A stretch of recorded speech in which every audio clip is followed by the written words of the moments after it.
I'm Johnny Smith. I'm Richard Porter. And this is Smith & Sniff, a podcast in which two friends talk about cars and many other things. Happy New Year. Happy New Year, Bentley. Bentley?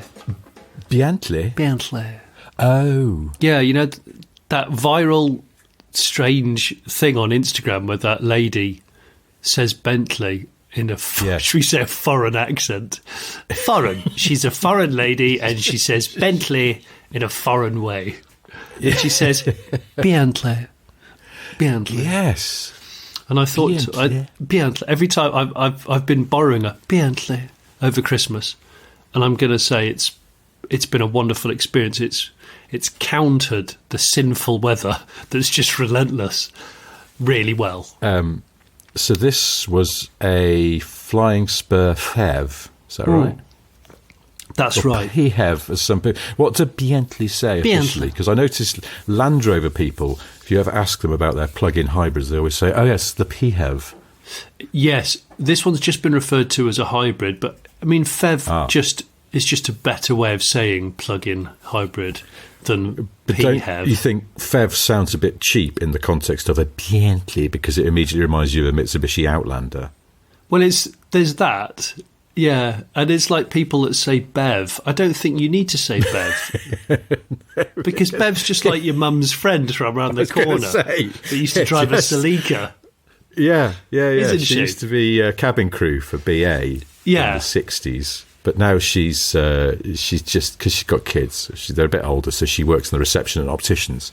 Yeah, and she did shitloads of aerobics in the 80s and had a Celica and used to drive it a little bit hot around the cul-de-sac. Oh, yeah. And you were like, do you know Quite what? tall hair, I think, but very immaculate. Mint. Absolutely mint. Mint condition hair. Sweet but that's example Bev, of the Bev. mark. Sorry, what were we talking about? Oh, yeah, I have no idea. Oh, yes, so saying Bev instead of, electric car, yes. So, yeah. Bev and Mev and Mev. I'm not going to get too car-y initially on this podcast because I think that's the wrong approach. But I would say that, I would say I've done well over 1,000 miles in it over Christmas period. Yeah, I've done loads. Nice. And all of it is in pitiful weather. And I've got 39 to the gallon on a run out of that car. And I don't, for listeners that don't know, you can buy the Flying Spur, which is the only saloon Bentley left, right? Yeah. It's the only saloon left, which makes me sad because I feel very proud driving around in a nice, chunky, chiselled saloon, I have to say. This one's got the 2.8 litre engine, so a 6-cylinder. You can buy it in a V8 or a W12. But then it's got the hybrid electric system too. So it'll do about 30 miles, between like 28 and 32 EV only. But when they're together on a run, makes a massive difference. Especially if you put in your destination on the sat-nav, because it will then immediately calculate, you're going to go through that town or there's some crawling traffic there, so that's when we'll do EV only. And it does all that little stuff, so it ekes out as much eco as possible. Nice. And when you consider it weighs, 36 tonnes. Actually, it doesn't. It only weighs, I think, 70 kilos more than the 12-cylinder car. It's actually really good. And I've really enjoyed it, and it's not slow. I've not missed all the other cylinders, if I'm honest. If you give it the berries, yes. Is there a point at which, because it's a V6 under there, does it get a bit noisy, relatively speaking? It does get quite noisy, and if you belt it and the engine's not running, so it engages the engine from like cold. It's a bit like I always feel like it's a bit like waking your dad up by creeping into his room and throwing an ice bucket into his bed. I feel so bad. Like you join the motorway EV only, and then the throttle position goes down a little harder, and then it wakes the engine, and it just goes, oh gosh, all right, okay, I'm coming. It always feels like that. Your dinner's getting cold, Bentley. Oh no, it was just. My dad used to fall asleep in an armchair, and then you go, Dad, you're asleep, and you go, no, I wasn't. I was just resting. Yes, that's such a dad response. That's clear dad response. Well, I told my brother, because he's obviously a Bentley person, but mostly old Bentley. And I said it's got a 2.8 engine. He looked at me and he went, "Don't tell me it's a Ford Cologne." And I went, "No." Imagine that. I said, "No, Greg, you know that this is 2024 now. This is not 1978. It's okay." But it did make me chuckle, I have to say. So it's been really good. And this particular car, despite the fact it's covered in muck because it's just been so filthy, it's got a dark green leather interior and with real wood. And the way people have reacted to me driving around in it has been fascinating, because there's been this underlying kind of quiet respect and head nodding. And I think the majesty of a large saloon, a large front-grilled saloon, is becoming extinct. We're just not seeing them around anymore. And I think if that had been... Because I had the option of... And I want to say thanks to Bentley for lending me one for Christmas, because I didn't ask them, they offered. They offered me a Bentayga with the same drivetrain. And I was like... Was your response quite robust? My response was just like, no, do you know, I'd actually...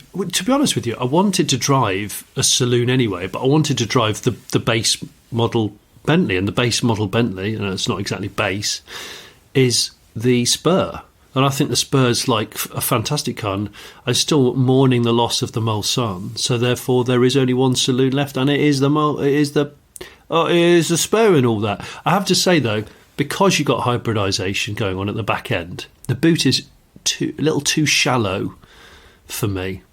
I opened the boot expecting to throw hundreds upon hundreds of Christmas presents in for friends and family. Thousands. And I realised that it was lucky that there were only 3 of us travelling, because the back passenger seat got filled with stuff. So, yeah, you do lose a bit of boot depth, cos hybridisation and all that. Not to be too pedantic, but is the engine in that not a 2.9? Like the same engine that's used in some Panameras? Hang on, is it a 2.9? Hang on. So that would be... that would be the later... That'd be Scorpio. Scorpio V6 in there. Yeah, you're absolutely right. It's a 2,894cc V6. But it's not the same as the engine from the Bentayga hybrid V6. Because that has the 2995 TFSI. Different platforms and all. That's right. But, yeah, this one's got a shorter stroke and all that. I'm sure they're related, aren't they? They must be related, otherwise it would be economic madness. But last year I drove the Flying Spur with the W12, one of those W12 end of days editions they're doing. Edition 12. That's a great Enya track. Oh no, yes. That's Book of Days. I got it wrong. Yes, yeah. And I mean, that is still that W12 engine in that car. It is lovely.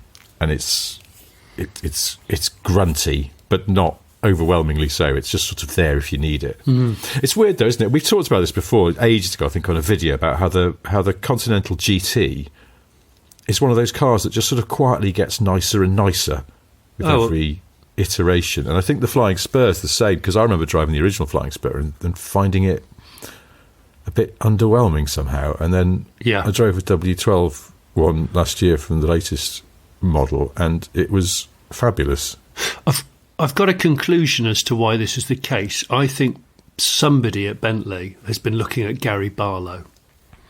And Gary Barlow, if you were to sweep everything off your kitchen table and put pictures down of Gary Barlow from 1991 until now, you'd say all of 90s Gary Barlow is actually not a particularly good-looking guy. But then just suddenly, in the early 2000s, it's like he realises what he can do with himself and how he can turn himself up. Bit of facial hair, maybe just slightly change the way you you do your hair, whatever. But whatever it is, it's exactly that's happened to the Conti GT and the Spur. I think they started off both looking a little bit orcs, and now they've both found their groove. And I hope the Spur. I hope the Spur finds more owners, because you see a lot of Conti GTs about, but you don't see so many Spurs. And I think I am sad about this potential demise of the Saloon.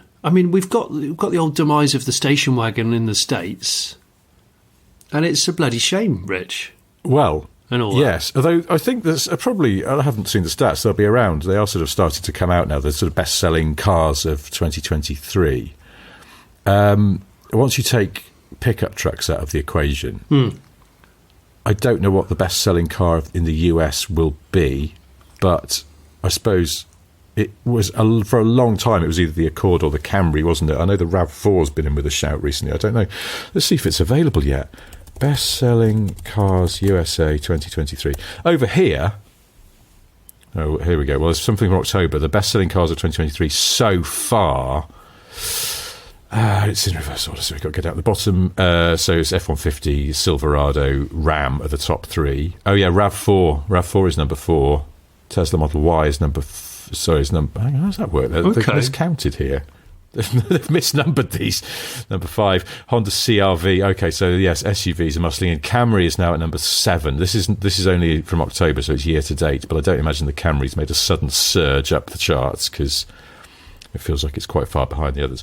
But anyway, the Saloon's not totally dead. There's still a Saloon in the top 10 in the US, I would guess. In fact, there's... Oh, do you know what? This was, again, just the caveat, this was only till October, but the 10th best-selling car, or best-selling sort of passenger vehicle, including trucks, in the USA was the Jeep Grand Cherokee. The Grand? Yeah, it's quite surprising, isn't it? Yeah, I thought that wasn't doing so well, but maybe it's just only everywhere else, apart from in the homeland. Yeah. I mean, you don't... Interesting. You don't ever see new Grand Cherokees here. Can you even buy a new Grand Cherokee here? I'll be honest, I'm not paying attention. Did they delete it because they were to move towards the sort of smaller end of the range? Let's have a look. No, it's on the Jeep UK website. So you can buy it then? Yeah. There's the Jeep range is the Avenger, which is a little electric one. Good car. They're doing a petrol one, aren't they, soon, I think, as well? Yeah, I think so. Renegade, the Compass, the Grand Cherokee, and the Wrangler. No sort of regular Cherokee at the moment. In fact, is there one in the US? We're very good at this, aren't we? Yeah, we're really at our good. Fingertips. But because I thought there was still a Cherokee in the US, but maybe not. I'll tell you what, right. I am getting such a deja vu. I'm drinking coffee with a sprinkle of cinnamon on the top, Rich. Oh. And it reminds me of you and Bulldog Services. Because you're slightly quirky coffee order. Yeah, I'm going to use the term back in the day when we used to do Smith & Sniff as a video rather than a podcast. And we used to meet at Bulldog Services. People who've followed us for a long time will know all of this. But we used to choose a particularly dismal services to meet and start filming.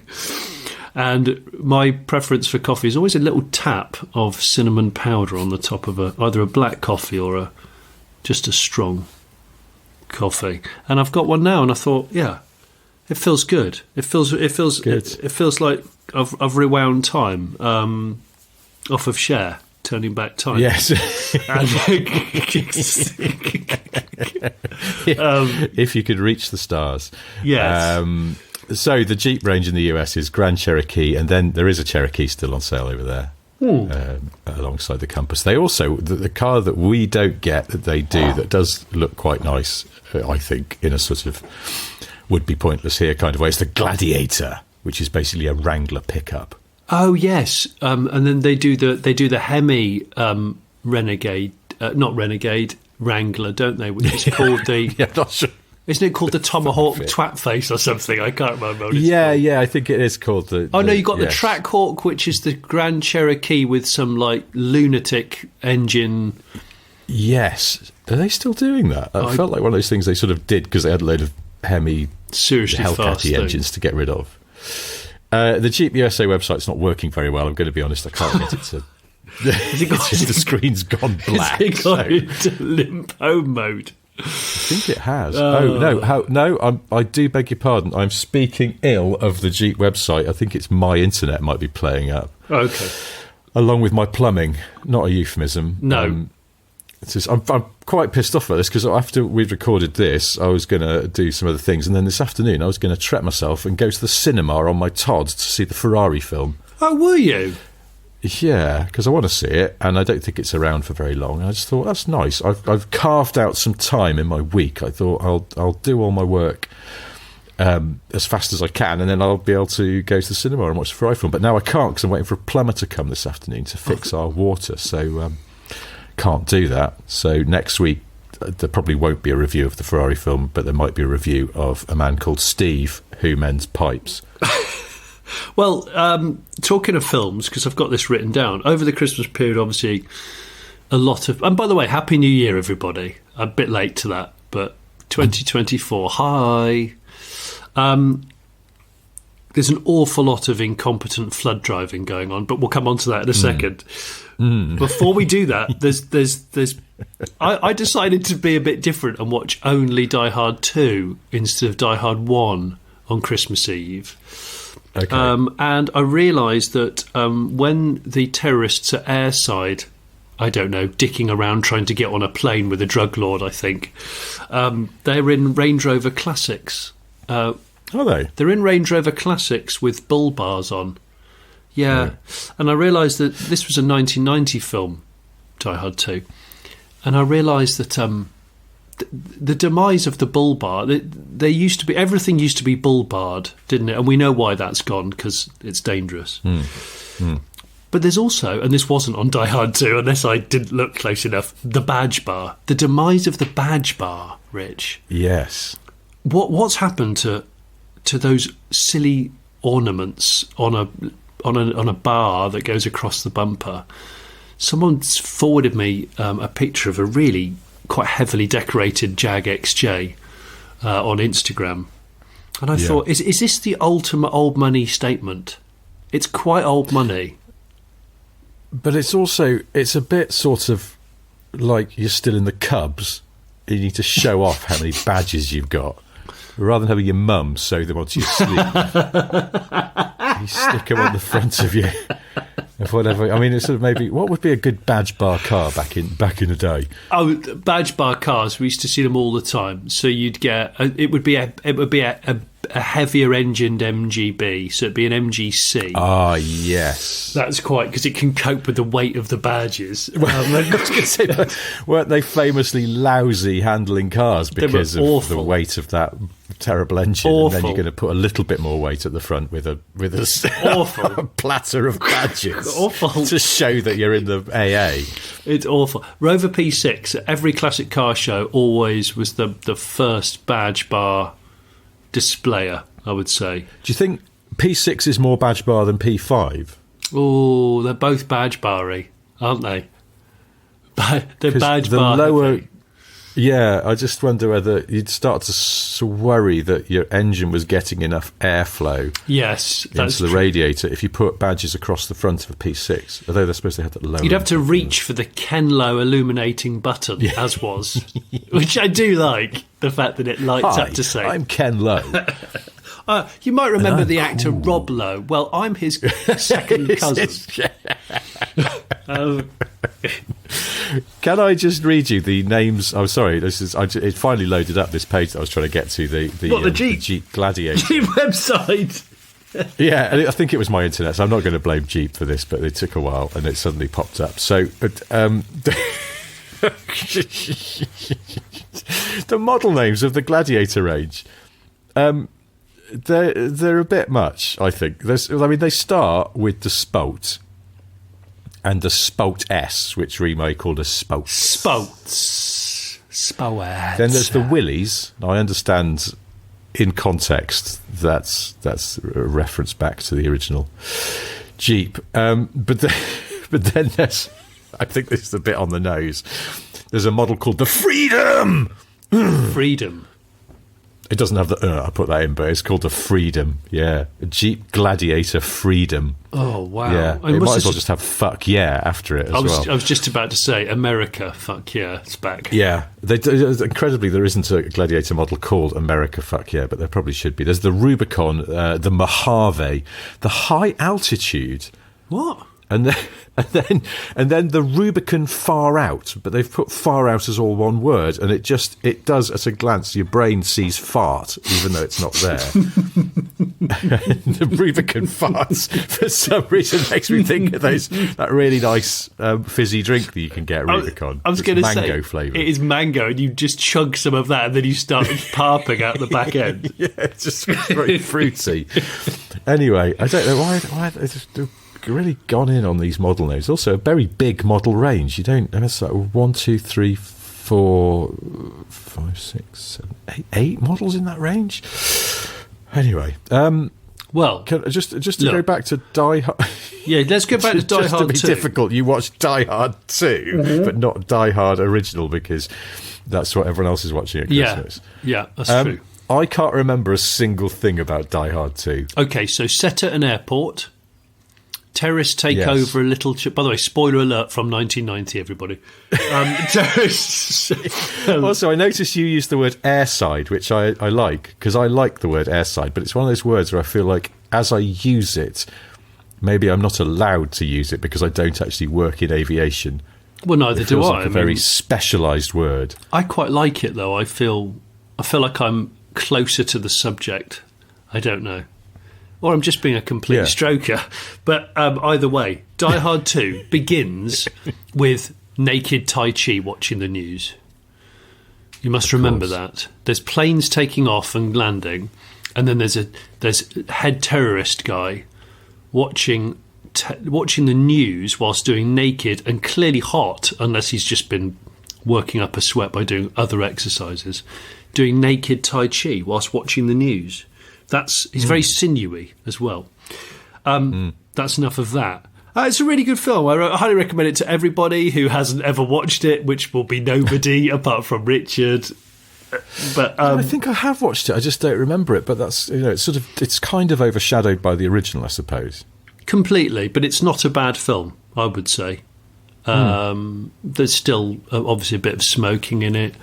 And that kind of thing. A couple of bad police cars that just drive into other cars really slowly outside the airport. Usual.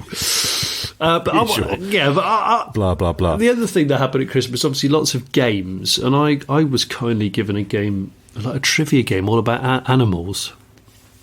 Just a quick fire little game to play, and I was playing it with on New Year's Eve with my brother's family. And there was a question all about swans. And my brother went, if I was ever going to be reincarnated, there's just no way I'd want to be any other animal apart from a swan. They're brilliant. And I went, what? Really? And he looked at me really intensely, slightly aggressively, went, of course. He said, because it's a boat and an aeroplane all in one. And I went, yeah. I mean, it's a passable car as well. I mean, I know they're not great on that, but they can get a clip on, can't they? They can waddle about. But the same is true of ducks. So why wouldn't he want to be a duck? Because he said swans are more graceful and they get more respect, which is true. He's thought about that. My brother's thought about this, being reincarnated as a swan. But I went And in fact, weirdly, later that day, we went out for a walk in between main course and dinner because everyone was a little bit sort of like heavy. And a swan on its own went flying overhead with its neck fully outstretched. And he went, look at that. He went, basically, look, that's a fucking ecrana plant. Look at it. Look, that can land on water at any moment it wants to. It just doesn't live by the rules. He just started waxing lyrical about swans. Live by the rules. What rules, though? I mean, yes, I imagine if they could, swans might go drink driving or something because they're swans. They know no better. But I don't understand what rules. Like, they're still bound by the laws of physics. It's just that they can fly. But I don't know. You know what swans remind me of? When you see a swan in flight, I immediately think of is Concorde. Oh yes, Because swans the neck, are the concord of the bird world. is it the long neck sort of going down a bit to land? Yes, and they're white as well, which I suppose is a bit, My brother likes concord, so maybe he's down with there you go. too. Tell him that. Tell him that. See if, I bet he goes, yeah, I know. I've already thought of that. He probably has. Well, part of the appeal. Weirdly, only 24 hours before my brother's sudden outburst of wanting to be reincarnated as a swan, someone on Twitter X forwarded me a link all about old Neanderthal musical instruments that have been discovered by archaeologists, and one of them was a swan bone flute. I don't know if you saw that. But it made me laugh so much, because obviously the terminology of flute and stroker is fairly regularly used on this podcast, because this is a really informal, informative, car-based podcast. But yeah, the swan bone flute was a thing. So apparently a Neanderthal, I say apparently, it sounds like it was on the news recently, will have just grabbed a swan, sort of like swung it around and killed it, and then used it, eaten it clearly, and then used its neck as a musical instrument. It's very odd, isn't it? It's very odd. Well, I suppose it's a period of discovery, and maybe they were less respectful of swans than we are now. Well, clearly. Because, I'd imagine in Neanderthal times it was a bit more needs must. Of course. You didn't go, oh, look, that creature's really beautiful, I better not kill it and eat it. No, because I'm cold and hungry. Swans. That'll make our parks look nicer, let's leave it alone. They just went, screw it, I want to play some music. Oh, Dave, put the tunes on. Hang on a minute, I'm going to snap this swan in half and use its bones as a flute. What's a flute? I just thought of it. It's a tube you blow through, but I tell you what, I'm going to smash a couple of holes in it and see if it sounds different. Do you think that the experimentation required to get to the point where they went, right, okay, so here the following animals do not work as flutes? 1, gerbils. 2, cats. 3, camel. They just worked through a load of ones. Sparrows, too small, no good. Well, they've got a huge eagle mound of bones they're just rattling through. Yes. Like Lego. You just tip a bucket of Lego out and go, no. Yeah. Oh, this will work. That's okay. So we've worked out that a wolf's fibula makes a brilliant stirring spoon for stew. So we're going to do that there. Swans, yes. Flute, good idea. Yeah, and it's the same way that I don't know how they arrived at realising that certain ingredients go together to make certain things. Like how did cake come about? There must have been a process to get there. Well, it's usually mistakes, usually happy mistakes, isn't it? Yes. Yeah, that's it. So maybe someone's got to document them in order for them to survive over time. And usually, in the old days, that's why they used to sing songs to kids, isn't it? Because it was part of education and learning. If you sang relentlessly the same lyrics, you'd just remember. So it's the thing, isn't it? I suppose it is. It's a very memorable way to do it, to hammer home the point. Yes, you just go to sleep, my darling, find a swan and kill it, trill its bare bone neck, and then play it for the next song. Or something. And you go, oh, yeah, so every time I see a swan, I'm just going to think about the fact that if I snap its neck off and then drill it. if you dismantled it, you could make a passable flute. Or a novelty vape, I don't know. Swan neck vape. Well, anyway, oh damn, you got me thinking. The demise of the badge bar. Yes. What about, if we're going to go full old money, what about the bonnet ornament on a modern car? We get this sometimes on Instagram. We get sent people photographing, I don't know, a brand new, I've seen it, a brand new like Toyota RAV4, and it's got a huge sterling silver horse bolted through the bonnet. Yes. And you go, oh, okay. What do we think about this? Because I think it could be the ultimate old money statement in today's world. What do you think? Well, Her Majesty the Queen used to have some kind of little ornament. I think it was a dog on the bonnet of her Range Rover. Did she? So was it one of the It was one of the corgis, I bet. Now, yes, that's... Well, I'll try and find a picture of this. I was going to type in Queen Range Rover, but I was just worried it's going to come up with Freddie Mercury leaning on a classic. But yes, here we go. Look, there's a picture. It is definitely a dog. Also, the Queen, may she rest in peace, not a tall lady. No. And this shot head-on of her driving her L322 Range Rover, she's one of those people where basically her nose is just below the height of the top of the steering wheel. She's just basically eyes and hair as she drives. So it looks like a child has stolen it.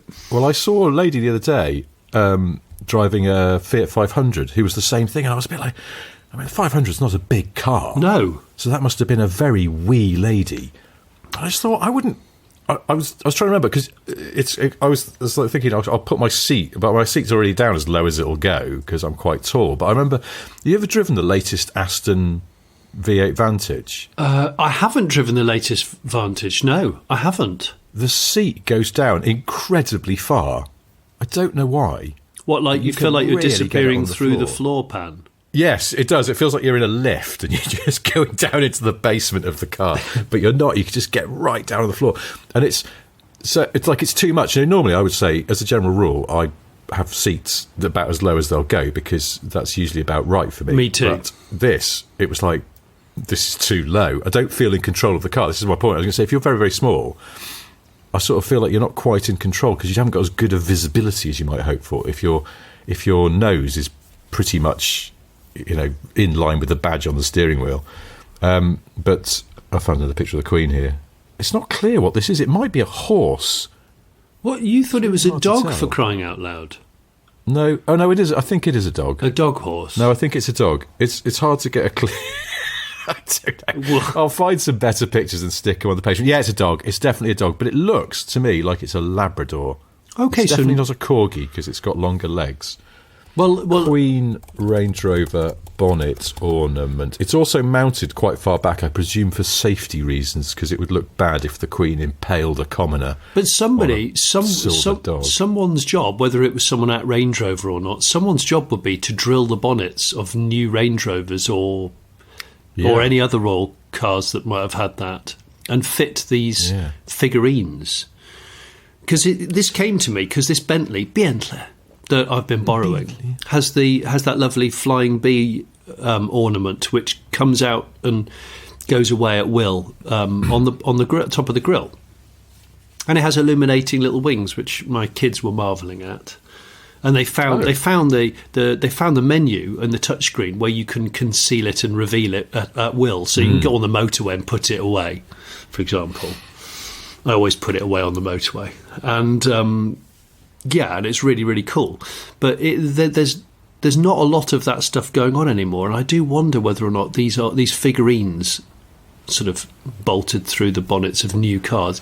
I think that could be an old money thing. Imagine a Subaru Legacy with a Shire horse mounted on the bonnet. You'd look at that and go, that's old money landowner, that is. Yes. Whether you think it's distasteful or not, irrelevant. Old school landowner. Apparently the Queen's bonnet mascot on her Range Rover was a Labrador with a pheasant in its mouth. Well, bloody hell. Have you put that in Boring Car Trivia 1, 2, 3 or 4? I have not, but I flipping should. Well, and, that's going in. Apparently the whole royal family gets these car mascots from a foundry called Louis Lejeune, which is actually in this country, although it sounds French. But, it's a specific foundry. Wow. Which makes them for the royal That's family. Old Money Bonnet Mascot Foundry. I'm going on their website later. Yeah. Totally. I wonder if they have a website. Hang on, let's have a look. Louis Lejeune. Well, hang on, could I get one made? Could I get one made of, say, a swan in flight? Louis Lejeune Limited, this is Wikipedia, but we'll go with it, is a small bronze foundry in England, producing mainly car mascots. It is the only surviving maker of custom car mascots from the Art Deco era of the 20s and 30s. Oh, my gosh. Yeah, so... God, I am really keen to go on that site. I'm not going to do it now because I'm professional and we're recording a podcast. But,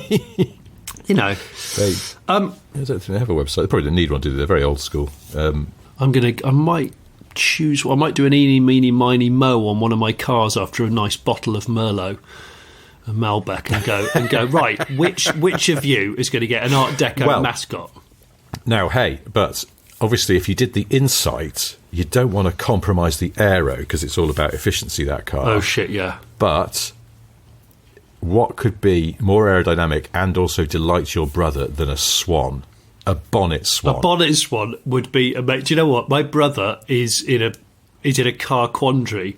His extremely frilly Mark IV Golf is just looking. Oh, I saw so you frilly. doing a shite for Passat. Yes. He's been very vocal with me over the Christmas period about he feels like the time has come that he's debating. He said, I want to find either a clean to C spec Mark IV Golf estate to replace his ghetto Mark IV hatch, or he said, I'd love to go back to the B3 days. Oh, I've had so many B3. My brother's had so many B3 Passats.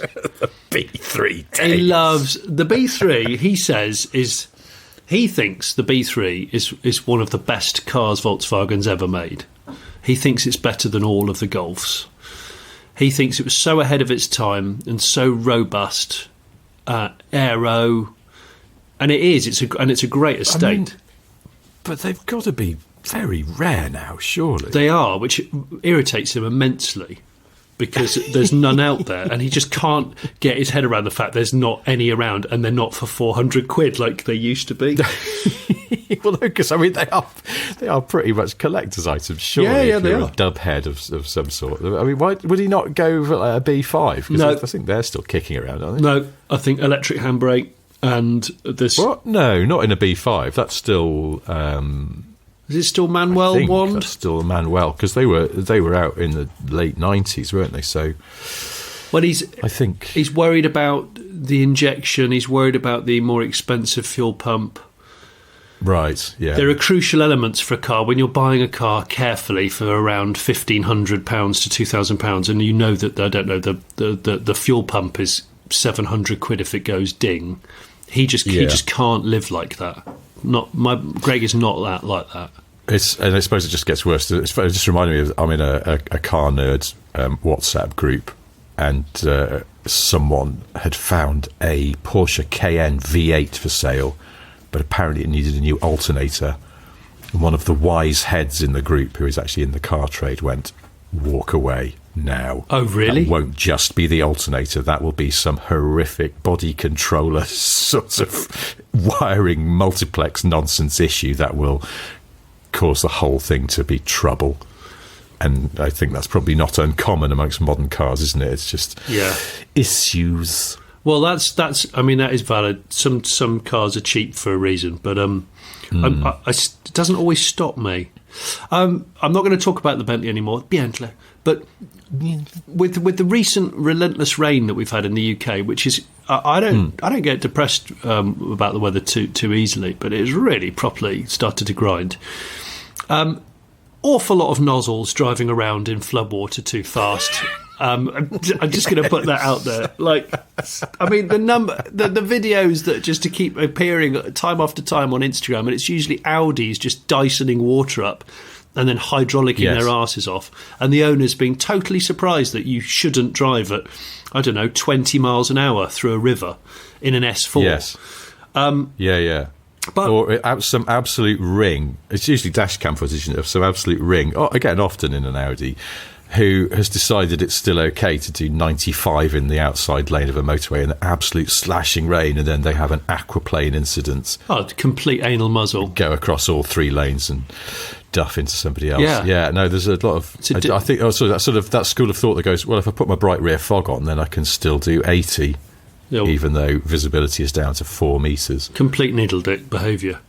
But the reason why I've said this is being a FEV, this Spur, it made me realise a FEV is a really fine thing to have when you're dealing with floods.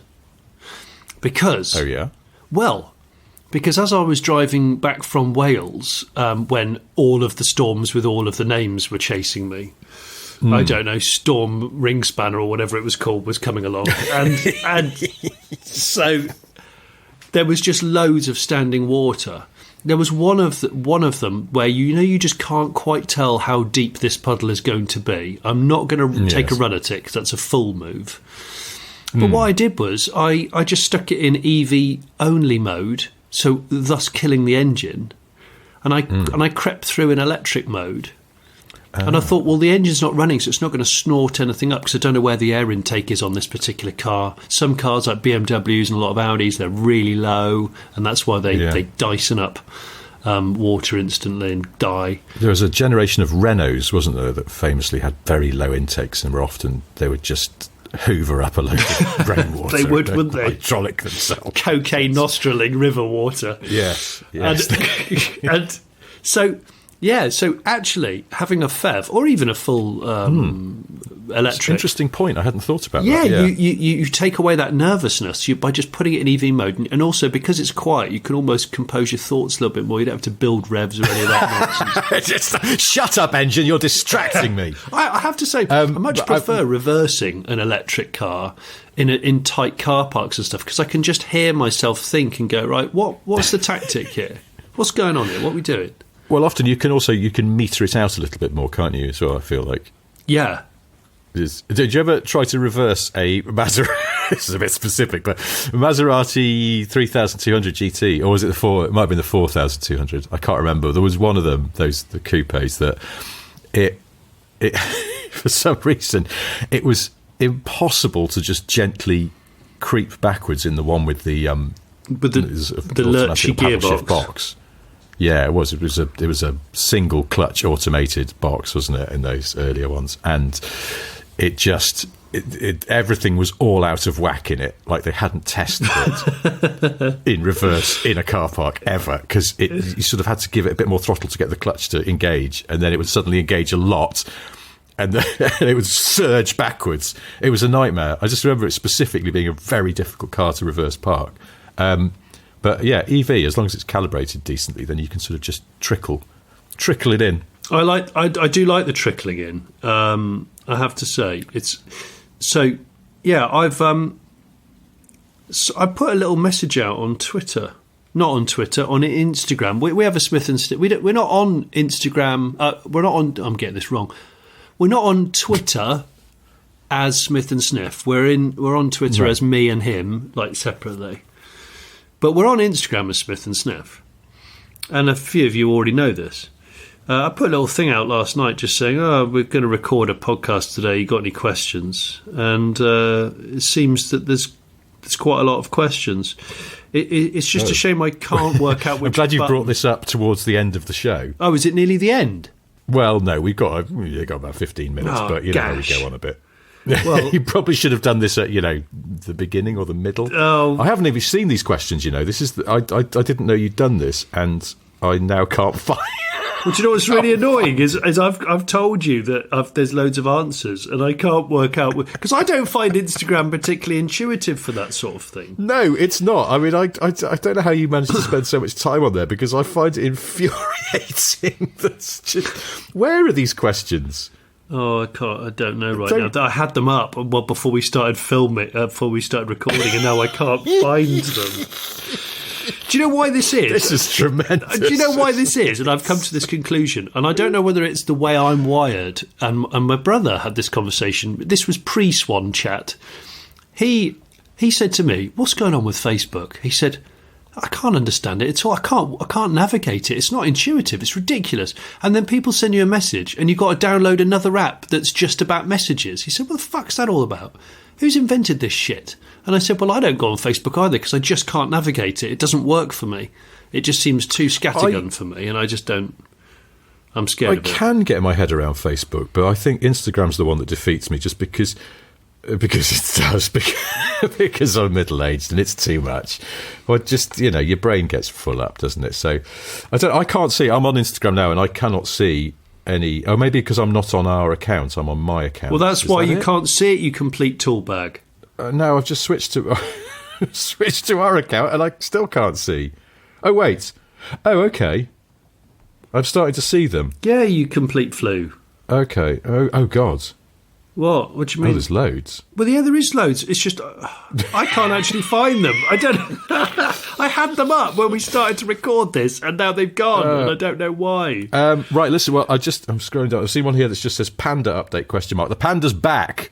Oh, I was telling Johnny before we started recording because I forgot that it might be material for the actual podcast. The Panda's back from the garage, but unfortunately, I picked it up on I think it was Christmas Eve, and so I could only I didn't have time. I had presents to wrap and stuff, so all I did was drive it 10 minutes around the block and then parked it. I need to take it for a drive to make sure it's all working properly. But the guy at the garage, bless him, has not charged me as much as I was dreading it would, which be, is good. B, he said, you don't have to pay until take it away, make sure you're happy with it, and we'll, snag any problems. But it seems to be okay. I mean, it's working in that it drives and stops, and it didn't do one of those things before. So that's really good. Panda's back. More news as I have it. But we haven't mentioned my Christmas present to myself. Oh. That you were slightly disdainful about, but which was a bit of a spur of the moment purchase. Oh yeah, just before Christmas. Yes, because I did a load of miles in the last few weeks in my Range Rover, and when I reflected back on how long I'd spent standing in petrol stations and how much money I'd given to petrol stations, I got quite despondent about the whole thing and just went, I don't think this can continue in 2024. I think it's time for a new family car / long distance hack that can do the miles. So I started looking around a little bit, and I was thinking I'd go back to an EV. I feel like it might be time, because we had the I-Pace and it worked well for us at the time. Maybe go back to an EV and then it won't absolutely ruin me. And then this coincided with discovering that there was a very specific offer on a very specific car going on. Well, actually, there were two. A specific offer? Those VW ID buzzes. Yep. Do you remember we talked about them on Twitter? Were we talking to people about it? It's a very cheap lease deal going on an ID Buzz.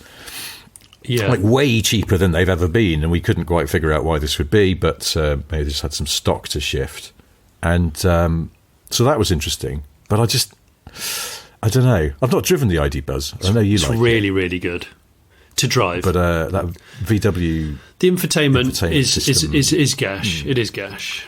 The other offer that was going on only in December, and I think this is an obvious one just to clear stock and plump up sales figures for the year, because you had to not only order but take delivery of the car by 31st of December. Really? Yeah.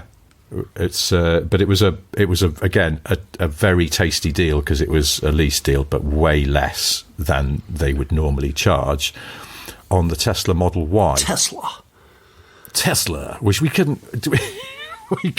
We talked, because I said this at the live show at Stellantis. I said I've started suddenly looking at the Model Y and going, do I actually more interested in that? Because previously I had no interest in it whatsoever, and I was suddenly like, maybe that's not actually not so bad. And then someone called us out and said that we, or maybe just me, was saying Tesla instead of Tesla. I say Tesla, but I don't know which is right, and I know I can't remember which one I say, and I've just started sort of alternating a bit.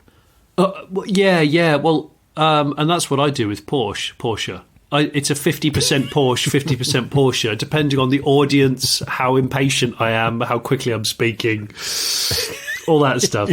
I think I never say Tesla. Never. Tesla. Well, people can. I mean, I know Americans do, and it is an American company, so maybe we're wrong and they're right. I mean, I'm not going to. Well, we're into the Dacia thing again, aren't we? It's like, do you say it the way that people in its native country say it? Yes. But in which case, we should all be saying Peugeot. That's true, because Dacia is Dacia said in Romania, and I say Dacia because I remember when I first got exposed to them, and I was in Romania and everyone said Dacia, so I thought, well, I'm going to say that then. Well, it almost feels like it's being polite, isn't it? It's like making the effort, a bit like trying to speak language in a country you're in. Just even a little bit of effort goes a long way. Oh, yeah, completely. Anyway. Je m'appelle Johnny and all that. You know what I mean? J'habite à La Rochelle. J'habite, UK, yeah, England. Yeah. So, yeah, anyway, so it's a Tesla running an offer on the basic rear-wheel drive Model Y in December, but you had to get one pronto, and because they're from stock, they could, as it turns out, turn around a car quite quickly.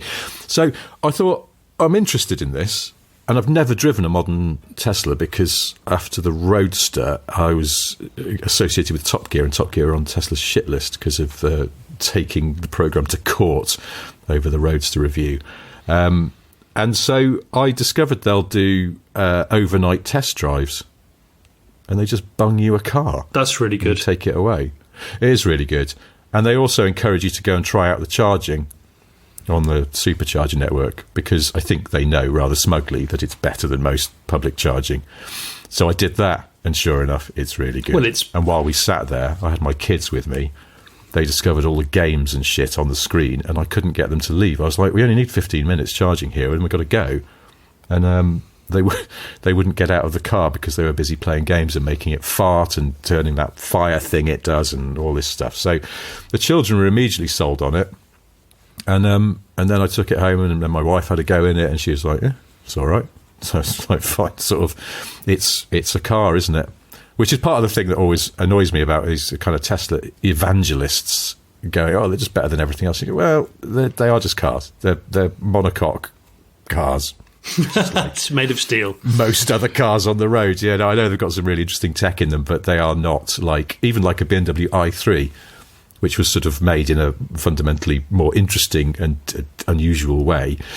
A Tesla Model Y, Model 3, it's basically a monocoque car. I know they've got aluminium panels on it, but it's sort of steel and aluminium metal matrix monocoque, just like most other cars these days. But they do good low-pressure sales, and they were doing a good offer. So, yes, long story short... Are you going to tell us how much you're paying for this, or is that those cars? It's $399 a month. 300 sheets, and what did you put down? 3 grand, I think. 3 grand, okay. Yeah, something like that. Well, actually, no, it's a bit less than that, because I moved the sliders around a bit. I can't remember now. So you accidentally paid 12 grand, and yeah. It's well, I mean, you probably could actually, couldn't you? And then your monthlies would be, because I saw this Auto Express were highlighting the fact you could have a Clio, I think it was, for 69 quid a month.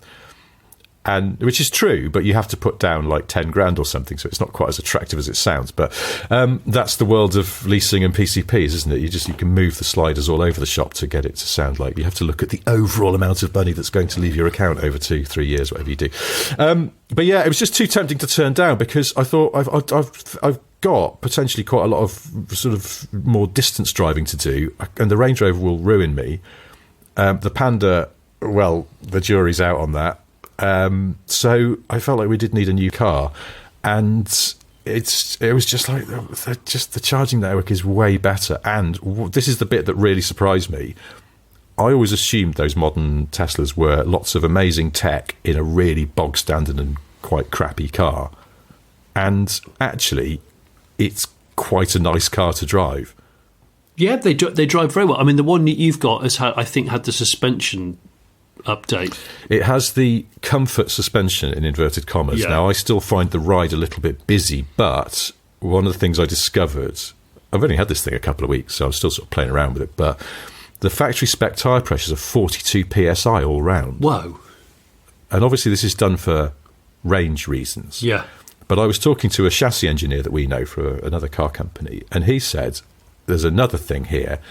American customers don't like, in the door jamb you get the little sticker that says, in a European car it'll have a little graphic with lots of people and bags. Yes. It'll go, if you're doing this, then your tire pressure should be this. If it's just you knobbing about, then it should be this. And there's probably some other options as well sometimes. American customers don't like that. It's too much, too confusing. Really? What, so fully laden or not fully laden? Yeah, too much. Even though Americans are obsessed with rotating their tyres every 20 miles, they for some reason don't like too much a menu of pressures. So instead, they tend to just do one pressure, but that has to be able to cope with max speed, max payload running. So obviously it's at a certain end of the spectrum, and Tesla want max range as well, so it helps to sort of err towards the firm side of things. So I've taken a load of air out of the tyres. Not so you're running around like at 12 psi. 12 psi. Yeah, they're making that really sort of wet noise as the car drives along because the tyres are so baggy. You're not getting caught in any mud, are you, with your rear-wheel drive Tesla? No, you're fine. No, but if I end up driving across the desert, it'll be fine. But no, I took him down to 38, and it's taken the edges off the ride. So that's one thing. And then I saw someone online saying, "Oh, the other thing is, of course, the suspension loosens up." And I thought, well, does it? I mean, it feels like maybe you've just got used to the car. But our chassis engineer friend said that is actually, to a degree, that is true, and they don't do any calibration work on a prototype until it's got 1,000 miles on it, because you need everything to bed in. So we'll see. But the ride it's okay, but it's not brilliant. It's not a Rover 75. Well, a good friend of mine bought one of the first UK-wise. He's still got it, actually. I saw him over Christmas, and that reminded me of how exceptionally firm it is. It's sport, AMG track mode firm. Oh, well, that's just stupid. Which is daft. There's no but need. The rest of they're good. I think it's a big wow, Richard. You're telling the world you're sacking off a supercharged V8 Range Rover, and you've gone for a computer mouse shaped Tesla family car. So I mean, that's it's bold not move. a pretty car, is it? I mean, and also because this offer was contingent on it's the base model rear-wheel drive, and if you want anything but white paint, you have to pay more. And I saw well, that defeats the object of going in on this deal. So yeah, it's white. It's fridge white. Fine. I think it looks all right in white because it's fridge white, appliance white, but it's got black wheel arch things, and I think the contrast is good because the colours. The demo car they let me was blue, and it's quite a drab blue. Yeah. And actually, all the other colours they do are quite drab. So the white is probably as good as it gets because it's not a looker. So I don't really care. But it's got loads of room in it. The boot's massive. It is. The boot's really good. The range. We drove to nearly London in it last week, and the range and the efficiency seem to be very good, which is what I'm looking for. It's very, very comfortable. I mean, there's the usual caveats that putting the wiper settings on the touchscreen is idiotic. But there are little sort of workarounds and things I've discovered that make it a little bit less stupid. But fundamentally, it's like I need to change how the wipers are working. I'm pretty sure Rory Reid, ex-Top Gear Auto Trader presenter chap, I'm pretty sure he's got a Tesla Y family car. He has. I've been talking to him about it. Because he was telling me how crap the automatic wiper setting is. Now, weirdly, I haven't found it, and as we've been saying, it has been razzing it down recently, and so it's been a decent test in the past 2 weeks of how the wipers work. I think the auto wipers are only about as crap as every other auto wiper system. I was expecting them to be noticeably worse, because they rely on cameras rather than a sensor in the way that everyone else does. And sometimes they're fine, and then sometimes they're not. And one thing, I will give it extra points to the fact it also has an intermittent setting, like a proper intermittent setting. A lot of cars, auto takes the place of where intermittent used to be in the store. Yeah. And I always like cars, Jags used to do this, and there's various other cars where you have the option to do proper old-fashioned intermittent.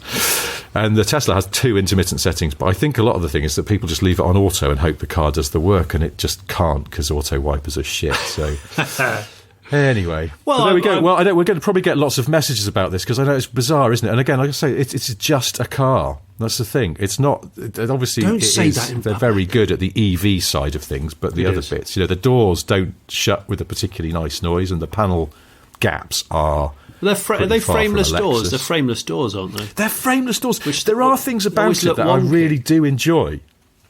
Frameless doors. It's like it's a big hatchback. It doesn't need frameless doors, but I kind of like the fact that it has them. And I noticed also, I hadn't spotted this, the windows are double glazed on the doors. So it's like they've made their lives more difficult in terms of fit and finish and sealing. But actually, it's decent. I'd say that it's pretty quiet at speed, and the doors don't. There's no kind of Damon Albarning. So overall, it feels quite tightly made. They're Chinese made, the Model Ys we get over here at the moment. Yes, and it feels very tight. There's no rattles or squeaks or anything like that. But yeah, it's not. You do sense the doors don't quite sort of whump shut the way they would on an Audi, and I don't know, the materials are all right, actually. Again, better than I expected. Well, weirdly, I know the time of recording this, 24 hours ago, Tesla was overtaken by BYD as the largest seller of electric vehicles. So, build your dreams and all that. I know they're just gonna keep on climbing, aren't they? I'm sure Tesla are trying to as well, but I think their huge rate of climb is already happened. Yeah, because they're doing, what did they do last year? 1.2 million cars. Yeah, a lot. Was it 1.8? I can't remember now. So I did see this, but it's a lot of cars, and mostly just the two sort of bedrock cars. Yeah, probably it's 1.8. Sorry, that they sold, but BYD did more electric car sales in the last quarter of 23. Anyway, I'll keep you posted. But I was actually quite surprised. It's not a shit car. It's actually quite a good car in many ways. Oh, yeah. And I think the charging network and the way the software works to reassure you of range and destination, I think is such a key component, which has been said before, I know. It's really good. And I had an interesting experience. We went to Windsor in it to see some friends, and you get on the app and look up the journey in the navigation thing in the app, and then it tells you when and if you'll need to stop and how much charge you'll have left when you arrive at your destination. And then you can send it to the car, so when you get in, the nav is all primed and ready to go, which is a neat little touch. I know you can do it on other cars, but I've used apps on other cars. Our Jag had an app, and it just wasn't that good. And this app is good. It seems to work. You can turn on the heated seats from your house if that kind of thing pleases you. The software attention to detail is where Elon's always been hot, though, isn't it? Always. Well, I was saying this to someone the other day. I think we've got to stop making such an association between Musk and Tesla, because clearly they've got some very good engineers. I gather they're sort of, in terms of chassis engineering and stuff, they've got some really good people there from JLR and McLaren and people. They've basically, I guess they probably pay big if you want to go and have to work under the whims of a billionaire lunatic, but that's how you good people that's there. how you evolve quickly. Yeah, but then when it works out and when things are good, Musk gets all the credit. And I know he gets all the flack when it doesn't work out, but it feels like actually a lot of the good stuff, I feel like there's some good brains working on this, because there's some things you can do with that car that are just make your life as an electric car driver that bit easier. And that's what it's what kind of tipped me into doing this, rather than sort of scratching around looking for an Ioniq 5 or something like that, which I know is what you've got probably in this situation. Well, one of the questions that somebody's asked me on this thing, which I will revisit them next podcast. We'll go. But of course, in that way that we always do. Someone said, if Johnny had to buy a new car today that's family friendly, etc., what would it be? Well, the answer is almost certainly an Ioniq 5. I do keep looking. I can't work out about payments and leases. I just can't. It's too confusing for me with my own personal situation, whether I just buy a 2-year-old one outright or whether I lease one.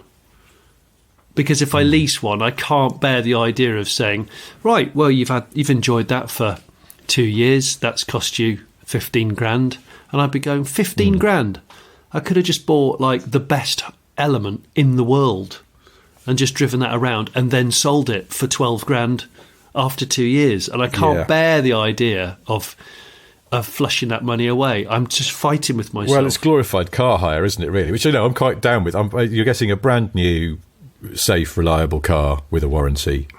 Which I know a lot of people go, that's not exciting, be a bit more adventurous. But I think also partly my Panda experience, which has slightly done my head in with just how much it's had to spend time in the garage last year, has also been a bit of a tipping point. That sort of sense. I was on my way to a school reunion a few weeks ago in the Range Rover, and there was a thing, the dashboard flashed up with something, and I was just the heart sinking feeling of, I'm not going to make it to this thing I really want to go to.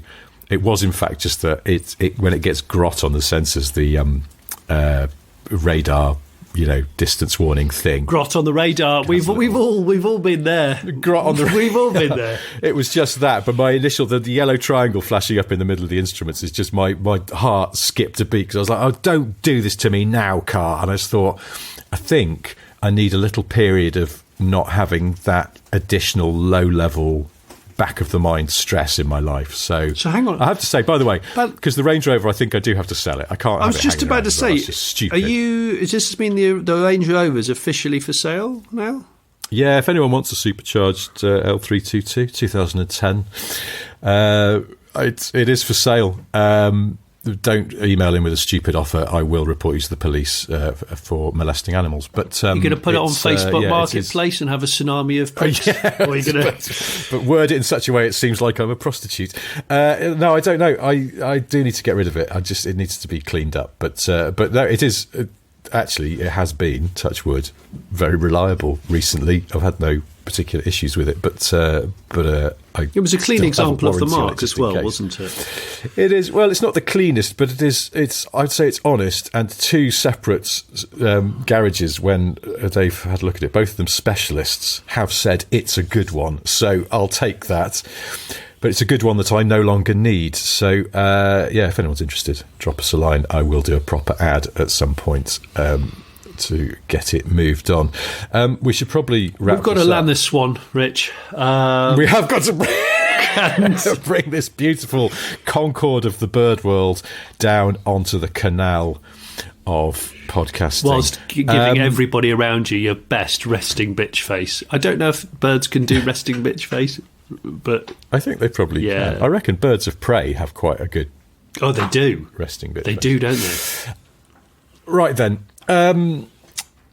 Before we go, I've got three things to tell you. They are one. Johnny has a solo YouTube channel. It's called the Save on Plates Show, in which Johnny dispenses helpful tips on reducing household crockery costs. This week, he shows you how to eat a Greg's vegetarian slice off an old copy of What Car. If that's not to your taste, there's always the Late Break Show. Lots of excellent videos on there about cars and people who love cars. What have you got for us this week? I don't know. Do you know what it? I've tried to take proper time off over Christmas, and I've just completely forgotten what I'm doing. Oh, I know what it is. Yes. I'm pretty sure it's a barn find, and it's a forward. It's a London. It's a London. It's fucking London. Might be my first London barn find. No, second London barn find, and. Yeah, it was quite an interesting backstory.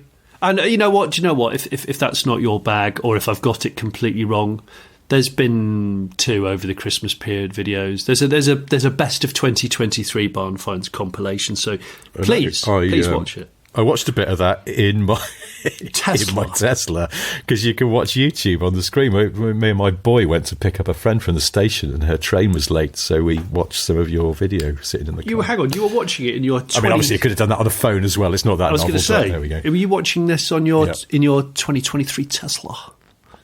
Yeah. 23. What model year is that? 23? Is that 23?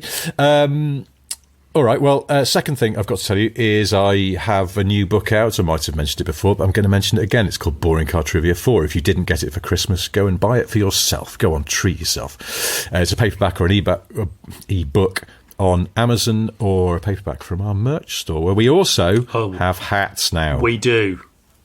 Lovely winter hats. Go and get one. They're very warm, quality hats. Thin Shillett-lined beanies, embroidered. Good. Lovely. Perfect for the convertible drivers amongst you. Yes. Sure. Something I was meant to read out and I forgot. I definitely will do it next week about that. The third thing I've got to tell you is that Tic Tacs were originally called Refreshing Mints. That's not as interesting a name, is it? No, it's rubbish. They were introduced in 1969 and they were called Refreshing Mints. And within a year, in 1970, they were renamed Tic Tacs. Do you know why, though? They're called Tic Tacs. No. Is it the way you tap them out? Well, sort of. Apparently it was inspired by the noise that's made by opening and closing that little plastic box they come in. And was the box always that box, or did they change the box and then model the marketing spin around it? I think the box was already like that, and then they went, "Oh, that's quite a good name, a Tic Tac." And but then in some countries the box is clear and the things inside are coloured, and in some countries, no matter what flavour, they're always white, and it's the packet is a solid colour. I think you can tell I've read up about. You Tic have, Tacs. haven't you? Do you like Tic? I mean, I don't know anybody that buys Tic Tacs. Or do you? Well, I like them, but I don't buy them because then you have them in your pocket and you just rattle. And it's annoying. So, no, I don't. I mean, I would maybe should have some on my desk because I do like them. Do you know something else which I only... you might know this already, but I didn't realise this, that Tic Tacs are made by the same company that makes Kinder Surprise and Ferrero Rocher. I did not know this. Yeah, Ferrero makes Tic Tacs. I don't know why I didn't know that. I thought Tic Tac was its own company, but no. Do you know what? For that Bentley back seat would be perfect. The centre console's quite chubby. And there's a really good cubby space for a tray of Ferrero Rocher. You could go on a 4-hour journey and make yourself very sick by just eating 80 Ferrero Rochers and then go around some heavy-duty back lanes. I can say. Right, we should end this now. Before we go, just a little caveat here. We had a message from a listener called Steve who said, I've had a rough 4 years. The last 12 months have been particularly bloody rubbish. But his 15-year-old son, Dylan, has noodled some guitar over the top of our merchandise song from the end of the show. Steve recorded him doing a little bit of jamming over that. So I have put the two together. So this week we play out with the usual merchandise song, but with Dylan jamming over the top of it. So thank you, Dylan, for that. Top work. And thank you, Steve, for sending it in. And thank you for listening. And thank you, in fact, to all of you for listening. We'll do this all again next week. But until then, goodbye. Thanks, everybody. Much appreciated. Thanks, goodbye. Thanks, mate. Cheers, mate. Happy 2024, mate. Cheers, mate. Bye. Mugs, T-shirts, stickers. Mugs, T-shirts, stickers. Mugs, T-shirts, stickers. And now we do hats too. They're very stylish. This may come as a surprise, but Smith and Sniff have merchandise. You won't believe your eyes. Smith and Sniff have merchandise. Sadly, we don't do pies, but Smith and Sniff have merchandise. One day we might sell ties. Smith and Sniff have merchandise.